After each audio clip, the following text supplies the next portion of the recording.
Iran के 3 nuclear sites पर हमले के बाद अब पाकिस्तान में भी खलबली मच गई है। कुछ दिन पहले ही डोनाल्ड ट्रंप के साथ लंच करके लौटे पाकिस्तानी आर्मी के field marshal general Asim Munir को भी अपने देश की चिंता सता रही है और ऐसे में पाकिस्तान में आपातकालीन बैठक बुलाई गई है। थोड़ी देर में यह बैठक होने वाली है। ईरान पर अमेरिका की एयर स्ट्राइक से पाकिस्तान घबराया है। कुछ ही देर बाद पाकिस्तान में राष्ट्रीय सुरक्षा कमेटी की आपात बैठक होनी है। इस बैठक में पाकिस्तान के प्रधानमंत्री शहबाज शरीफ से लेकर field marshal general Asim Munir सब मौजूद रहेंगे। कुछ ही देर बाद पाकिस्तान में राष्ट्रीय सुरक्षा कमेटी की बैठक शुरू होने जा रही है।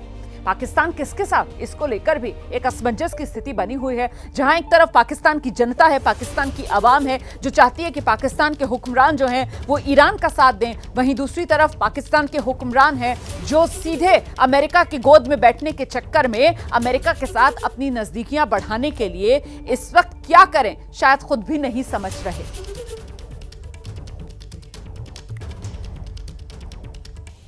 तो ईरान और इजरायल युद्ध में एक बड़ा सवाल पाकिस्तान को लेकर बना हुआ है कि इस युद्ध में पाकिस्तान का स्टैंड क्या है। क्या इस्लामिक मुल्क होने के नाते ईरान का साथ देगा या फिर अमेरिका की गोद में बैठने के चक्कर में शांत रहेगा। पाकिस्तान से जो प्रतिक्रियाएं आ रही हैं वो सुनिए।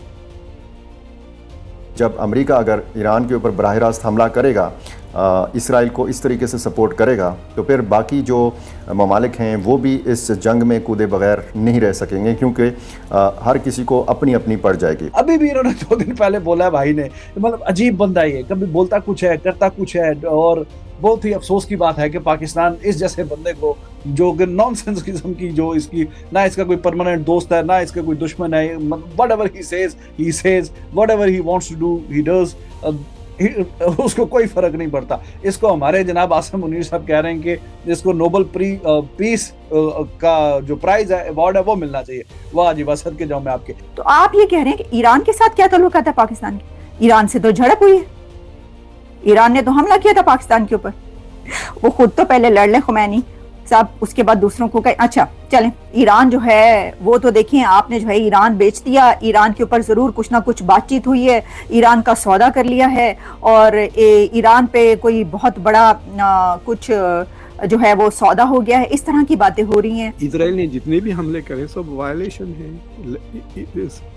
उसने लेबनान को मारा, सीरिया में बम डाला, 6 या 7 मुल्कों पे हमला कर दिया पिछले 1 साल में इजराइल ने, और कहता है Iran is the most dangerous regime. सबसे ज्यादा डेंजर है। ईरान ने उतनी जंग अपनी सारी पिछले 300 साल में नहीं लड़ी। पिछली बार जब हमला किया था वो नादिर शाह था जो दिल्ली पे हमला किया था, उसके बाद किस पे हमला किया है ईरान ने?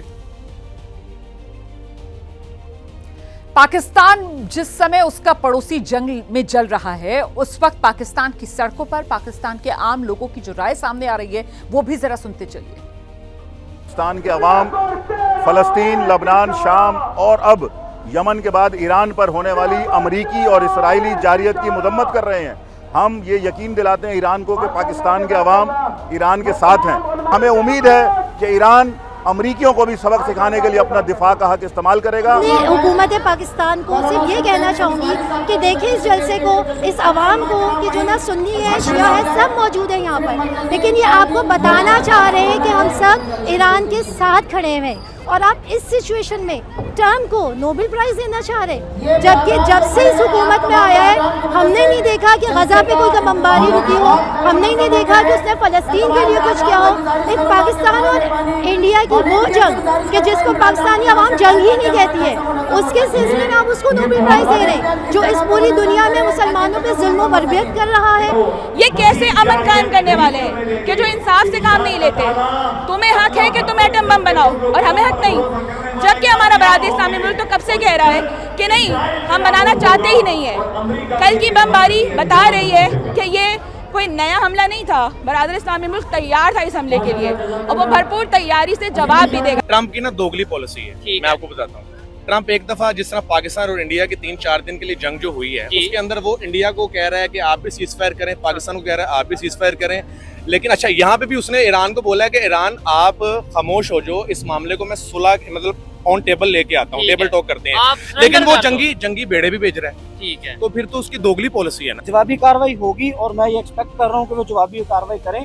अगर ये तीसरा बंदा आपकी लड़ाई में इंटरफेयर कर रहा है तो उसे क्या हक है क्या कि ये जो हमारे काम हो रहा है ये इंसानियत के खिलाफ है, एक दूसरे के ऊपर अटैक किए जा रहे हैं, जिस तरह हमारे पास गजा और फलस्तीन के ऊपर हुआ। और बाकी अमेरिका ने जो हरकत की वो गैर कानूनी की, क्योंकि यूनाइटेड काउंसिल का जो वो रूल्स है उसमें ये कहीं पर भी नहीं लिखा कि आप दूसरे मुल्क में डायरेक्ट इंटरफेयर कर सकते। ठीक है, अगर आपको न्यूक्लियर से खतरा है ईरान का तो आप क्यों यार वो जो है उसके कुछ रूल्स होंगे, कुछ तरीके होंगे, उस पर आ जाए, उसे मना कर। हमारी भी ईरान के साथ कुछ थोड़े दिनों के लिए हुई थी, लेकिन जब बात इस्लाम की आ जाए ना तो फिर हम सब एक हैं।